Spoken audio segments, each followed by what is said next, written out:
Hello friends, welcome back to GM Philosophy. In the morning, I'm the GM Philosopher. Today we're talking about the rule of cool versus rules as written.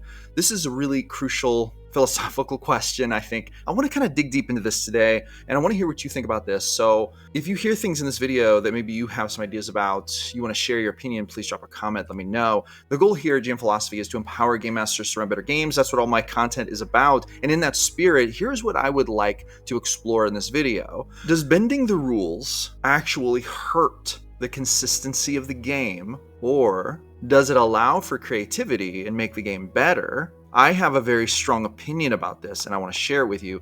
I think some of you are going to agree with me, but there are some people who get a little uncomfortable with this topic when I talk about it. One of the biggest criticisms of the rule of cool is that it hurts the consistency of the game. So in other words, you may have gamers who build their character, they build their abilities, they choose their feats, right? They buy equipment all based on the specific rules of the game.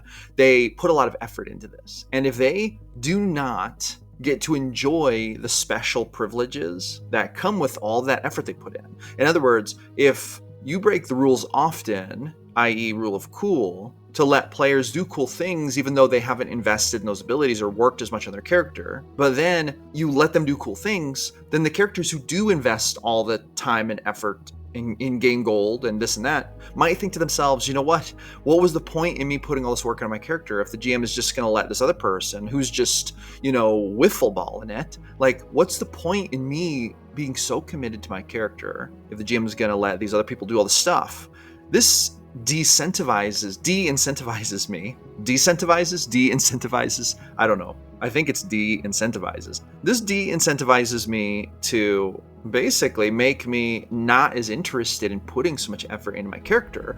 I may as well just do whatever I want, and then the GM's going to let me pretty much pull off cool things without even needing to take the feats or without even needing the abilities, right? So this is the criticism of the rule of cool, and it's very valid. And rightfully so, a lot of game masters are careful about the rule of cool for exactly this reason. They don't want to get caught up in that trap. They don't want to make their players who are investing so much in the game feel that way. And I'm going to tell you what, I have a fond love for min-maxers, and this is why. They care so much about the game that you're sitting down to play together, that they invest all this extra time into researching builds, trying to maximize the hit points, the damage output of their characters, right, of their armor class. They're trying to make their character build as good as it can be. Why? Because a lot of times they're tactically minded. They want to be effective. They want to win. They care about this. But this is a form of devotion and passion for the craft. And I will say this, I am a fan of the rule of cool, but I see how this can actually hurt the passion and drive of some of those more tactical players. And this is why, I have been called out on this before. And this is part of the reason why I think about it. And this is part of the reason why I think I'm even making this video, because probably at least once per campaign, and I'm going to share with you some of the skeletons in my closet here.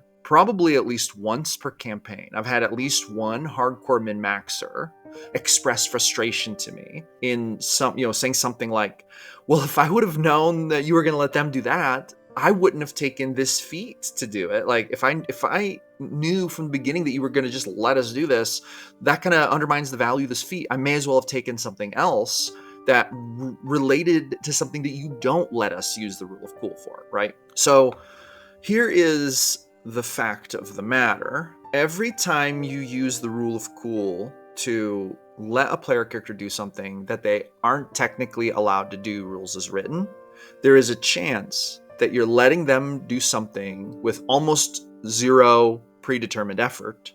Almost zero. There is creative effort putting into coming up with the idea, of course, but they didn't, take the feat for it. They didn't maybe take the extra spell, or they didn't, choose that ability, or maybe not even that class, or maybe they don't even have a stat that's that high to justify it, right? You see what I'm saying here? Sometimes when we let the rule of cool come into effect, we will let a player character who maybe doesn't deserve to do a cool thing do the cool thing, and then over here we have a bunch of players who put all the effort into basically earning the right to be able to do that thing, and then they're left with a blank stare on their face, being like, okay, so I guess this effort I put in doesn't matter. That is the danger we run into. Okay, but now I would like to flip this around, and I would like to talk about how that kind of thinking can lead us into legalism and stiffness, and it can stifle creativity for another type of game, which is like the creative type of game. But now, real quick, before we get into that part of the conversation, I want to let you know that I have a free ebook that I offer to help further the mission of this channel, which is to empower game masters to run better games. This is my 10-minute GM mastery toolkit. This basically condenses 20 plus years of knowledge acquired running games into 10 of the most important tips for running successful TTRPGs into a compact 10-minute read.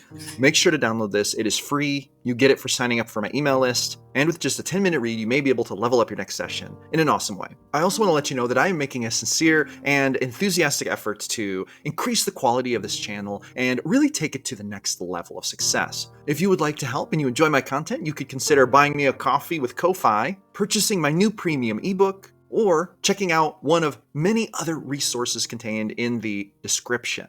And to those of you who have already supported me and continue to support me in all of the awesome ways that you do, I just want to thank you so much for your support. I also want to invite you to join our Discord. Link to that is in the description, and that is free as well. GM Philosophy is growing, and there's a lot of awesome stuff going on in our Game Master community. All right, now let's get back to the video. See, D&D, or really any TTRPG, is, in fact, a set of rules which basically puts together a language that we can use to communicate the physics and the reality of the world that we're gaming in.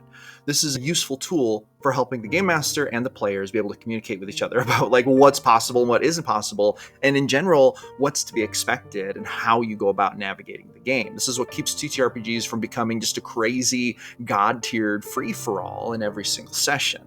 With that being said, everyone knows that there is no possible way for the books to cover everything, all of the variables, every single situation, and what's possible in those situations.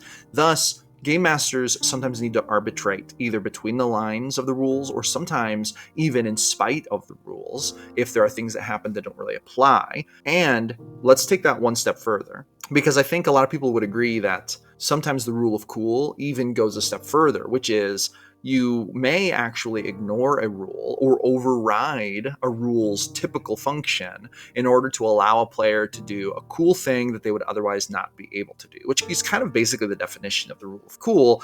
Why would a game master ever allow a player to do this? Because it is cool, and because game masters want to reward creativity and outside of the box thinking, especially if it's going to lead to cinematic or meaningful or memorable moments in the game. The downside to not using the rule of cool or not ever allowing variations in the rules and how you arbitrate them is that you can really stifle creativity. So a player might have a really cool idea for a thing they'd like to do, and maybe letting them do it would really heighten the sense of excitement and engagement, not only for that moment, but maybe what they want to do just isn't really covered in the normal rule set. Like, for example, maybe they say, I want to tie my rope to the dagger and, swing it around and throw it over the chasm.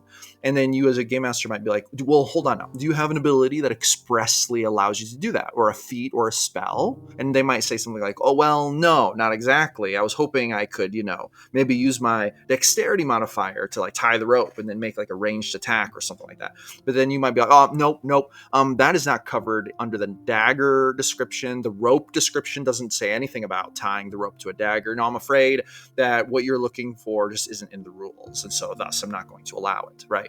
If we were to kind of do that, and I think you can already tell, I'm a little bit biased. I really tend to favor the rule of cool. I tend to want my players to do really cool things. With that being said, I try not to let it happen so often and to such a great extent that, it's going to render the taking of feats or the abilities or spells that players choose and work hard for obsolete or useless or meaningless. I really try to make an effort to not let that happen.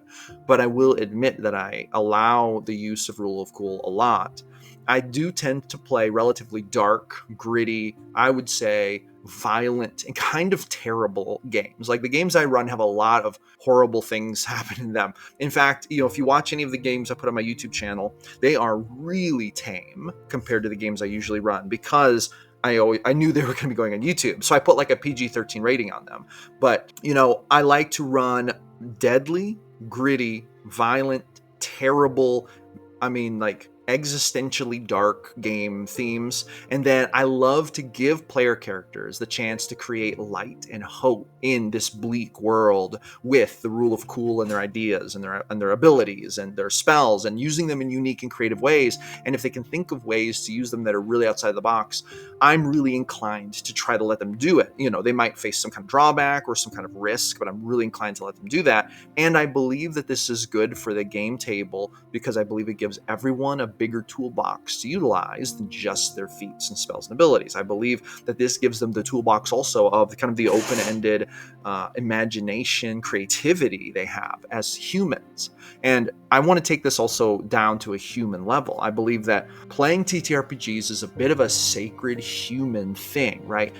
This sort of calls back to when we would sit around the campfire exchanging stories, telling myths, talking about legends, talking about hopes and dreams for the future. I heard rumors of a paradise, and our hunter-gatherer family are headed there, and we're talking about how awesome it's going to be and how there will be so much food and life will be better.